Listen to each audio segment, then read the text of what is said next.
আরে প্রেমিকার দুঃসময় যদি কাছেই না থাকবে তাহলে তুমি কেমন প্রেমিক ভাইয়া? বলছিলাম কি তুমি ঠান্ডা খাবে না গরম খাবে? হ্যাঁ, মানে যদি তুমি গরম থাকো তাহলে ঠান্ডা খাও, আর যদি ঠান্ডা থাকো তাহলে গরম।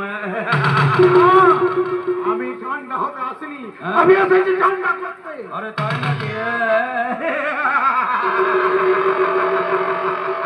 আমি থানায় গিয়ে তোমার সমস্ত কুকীর্তি পুলিশকে জানাবো। আচ্ছা। আদালতে গিয়ে আমি প্রমাণ দেব তুমি একটা বড় ক্রিমিনাল, তুমি এই সমাজের শত্রু, মানুষের শত্রু।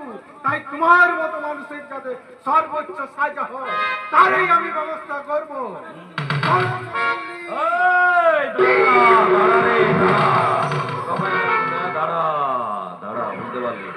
এই সুদর্শন চাকির বাড়িতে এসে তুই চমক দিয়ে চলে যাবে, এটা তো হতে দেওয়া যাবে না।